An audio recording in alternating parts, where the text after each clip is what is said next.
Hello friends, welcome to our YouTube channel. Friends, इस video में हम लोग साइंस के 25 महत्वपूर्ण प्रश्नों को देखेंगे और ये सीरीज चल रहा है जिसमें कि हम लोग डेली 25 महत्वपूर्ण प्रश्नों को देखते हैं जो कि एग्जाम में बार बार पूछे जाते हैं। तो ये पार्ट थर्ड है, तो इसमें भी हम लोग 25 साइंस के महत्वपूर्ण प्रश्नों को देखेंगे। तो चलिए देखते हैं पहला प्रश्न क्या है। तो पहला प्रश्न है, अमोनिया उत्पादन की हैबर विधि में उत्प्रेरक वर्धक के रूप में कार्य करता है।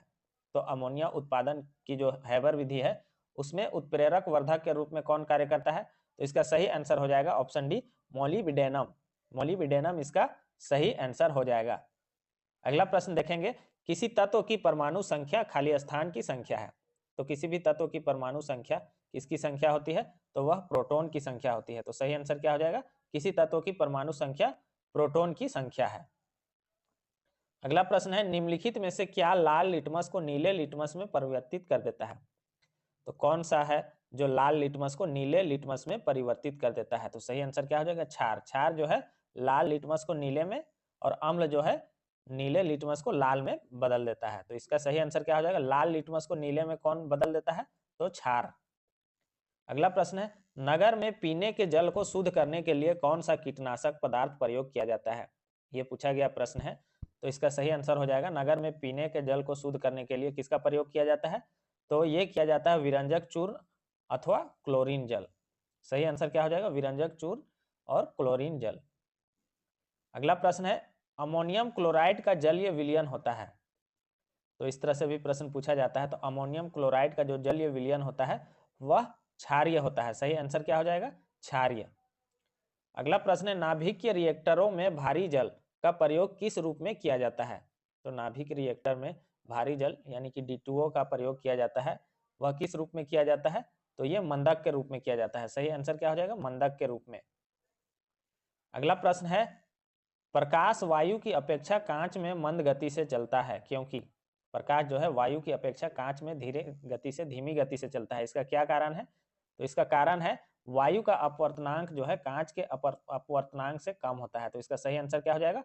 वायु का अपवर्तनांक जो है कांच के अपवर्तनांक से कम होता है।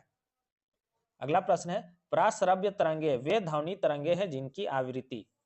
तो प्राश्रव्य तरंगे वे ध्वनि तरंगे हैं यानी कि किन ध्वनि तरंगों को कहा जाता है? तो 20 हर्ट्ज से अधिक यानी कि 20 किलो हर्ट्ज से जो अधिक होती हैं ध्वनि तरंगे उनको पराश्रव्य ध्वनि तरंगे कहते हैं। कभी कभी ऑप्शन में 20 किलो हर्ट्ज के जगह में 20,000 हर्ट्ज लिखा हुआ रहेगा। तो ध्यान दीजिएगा, 20,000 हर्ट्ज लिखा हुआ या 20 किलो हर्ट्ज रहे तो वह प्राश्रव्य ध्वनि तरंगे कहलाएंगी। तारा प्रचंड मात्रा में ऊर्जा छोड़ता है, इसके पीछे मुख्य कारण क्या है? तो तारा जो है प्रचंड मात्रा में ऊर्जा छोड़ता है, इसके पीछे का मुख्य कारण क्या है? तो इसका सही आंसर हो जाएगा हल्के नाभिक का द्रवण। हल्के नाभिक का द्रवण यानी कि नाभिक के संलयन। नाभिक के संलयन जो है इसके पीछे का मुख्य कारण है। निम्नलिखित वैसे कौन सा अंग हृदय पेशी से बना होता है? अच्छा, निम्नलिखित में से कौन सा अंग जो है हृदय पेशी से बना होता है? तो आसान क्वेश्चन है लेकिन पूछा गया प्रश्न है, हृदय पेशी से कौन सा अंग बनेगा? तो हृदय बनेगा। सही आंसर क्या हो जाएगा? हृदय। अगला प्रश्न है, कौन सी रक्त वाहिनी हृदय की दीवारों को ऑक्सीजन से भरी रक्त की आपूर्ति करती है? तो कौन सी रक्त वाहिनी जो है हृदय की दीवारों को ऑक्सीजन से भरी रक्त की आपूर्ति करती है? यह प्रश्न भी पूछा गया है। तो सही आंसर क्या हो जाएगा? हृदय धमनी। सही आंसर हो जाएगा इसका हृदय धमनी। अगला प्रश्न है, सार्स। सार्स क्या है? तो सार्स क्या है? तो यह एक विषाणु जनित रोग है। सार्स एक विषाणु जनित रोग है। अगला प्रश्न है, निम्नलिखित में से कौन सा वायु प्रदूषण का एक जैव सूचक है? तो कौन सा एक जो है वायु प्रदूषण का जैव सूचक है? तो इसका सही आंसर क्या हो जाएगा? लाइकेन। लाइकेन सही आंसर इसका हो जाएगा, लाइकेन। ये एग्जाम में बार बार पूछा जाता है। अगला प्रश्न है, कोशिका विभाजन में मदद करने वाला पादप हार्मोन है। तो कौन सा पादप हार्मोन है जो कोशिका विभाजन में मदद करता है? तो इसका सही आंसर क्या हो जाएगा?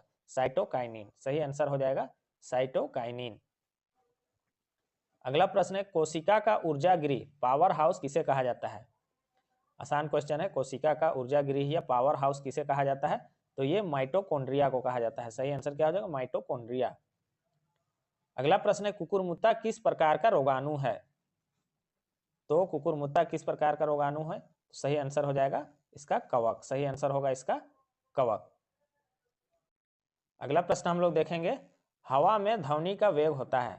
आसान क्वेश्चन है, तो हवा में ध्वनि का वेग जो है कितना होता है, 332 मीटर पर सेकेंड होता है हवा में ध्वनि का वेग।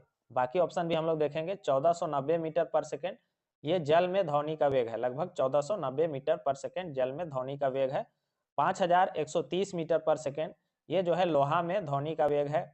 उसके बाद है 1269 मीटर पर सेकेंड ये जो है आपका हाइड्रोजन में ध्वनि का वेग है। तो कोई भी पूछता है एग्जाम में तो चारों को अच्छे से एक बार देख लीजिएगा।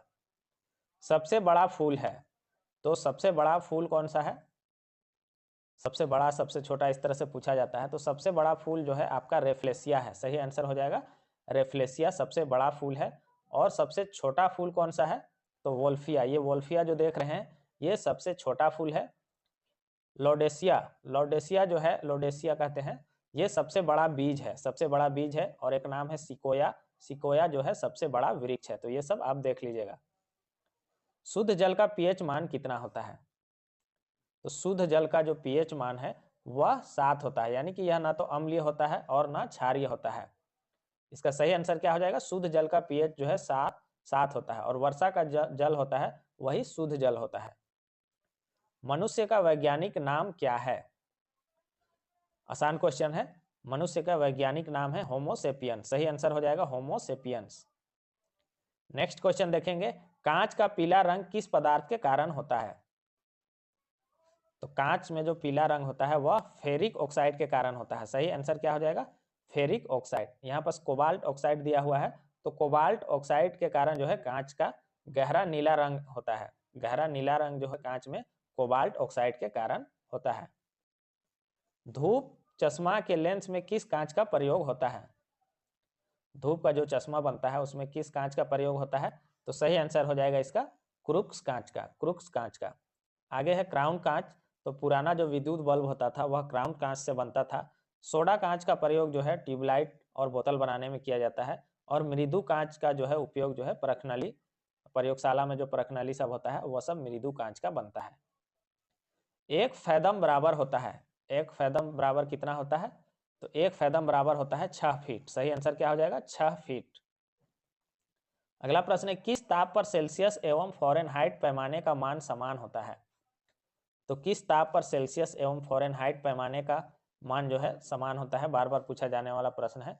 तो -40 डिग्री पर जो है सेल्सियस और फ़ारेनहाइट ये दोनों का मान जो है समान होता है।